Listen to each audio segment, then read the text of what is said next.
Welcome to this comprehensive training session on the Statement of Cash Flows, governed by IAS 7. Let me start with a question. Have you ever looked at a company with impressive profits, yet wondered why it's struggling to pay its bills? This is where the cash flow statement becomes critical.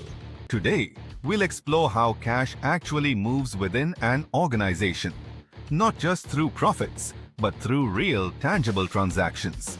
We'll unpack each component of the cash flow statement and help you connect it with real-world decisions.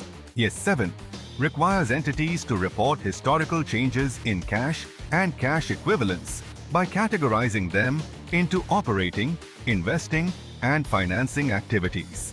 Unlike the income statement, which is based on accrual accounting, the cash flow statement presents pure liquidity movements. This information empowers stakeholders to assess a company's ability to generate cash, meet obligations, and invest in future growth. Imagine the balance sheet as a snapshot of what the company owns and owes, and the income statement as a story of how income is earned. Now, imagine the cash flow statement as the bridge. It tells us how the entity moved from one balance sheet to another over a reporting period, capturing every cash-based inflow and outflow behind the scenes. Cash includes not only physical currency and bank balances, but also short-term, highly liquid investments with insignificant risk. Overdrafts that are repayable on demand may be included if they form an integral part of the cash management. However, transfers between items already categorized as cash equivalents are not shown in the statement. To avoid double counting, let's start with operating activities. These are the revenue-generating tasks of the business. Examples include cash received from sales, services, royalties, commissions, or payments made to suppliers and employees. For financial institutions, this may include premium receipts and claim payments.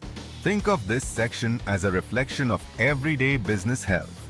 If this section is weak, even if profits look strong, it's a red flag for analysts and lenders. Now let's move to investing activities. These represent the cash impact of buying or selling long-term assets. This includes purchases and disposals of equipment, property, intangibles, and even loans given or collected. If a company is continuously investing, it might be planning for growth. But if cash is leaving without new income potential, it might signal trouble ahead. Always read this section in the context of long-term strategy.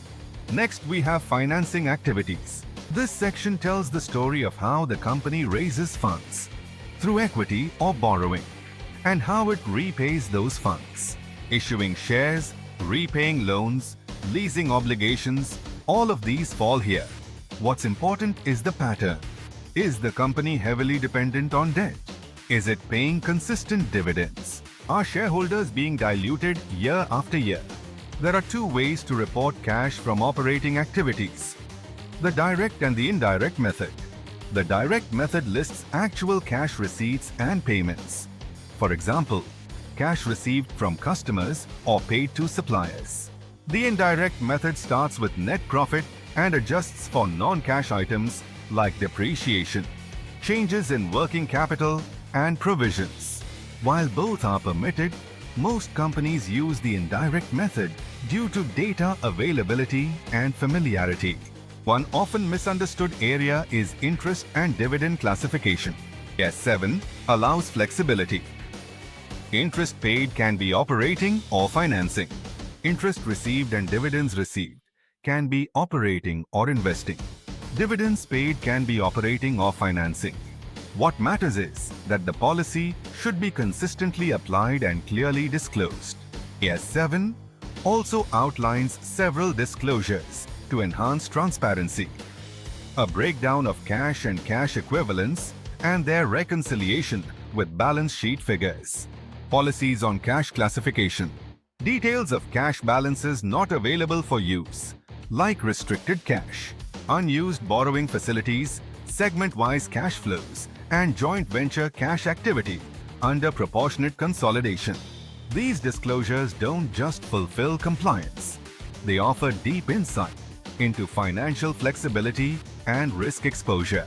To conclude, the cash flow statement isn't just another compliance form. It's a strategic tool. It answers the question, can this business sustain itself, invest for the future, and meet its obligations?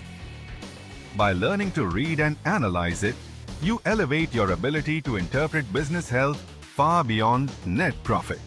Thank you for staying with us through this session.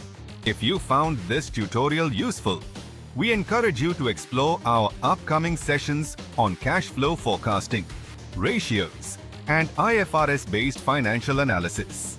Do like and share this video with your friends who might be interested in such content. See you soon in another video.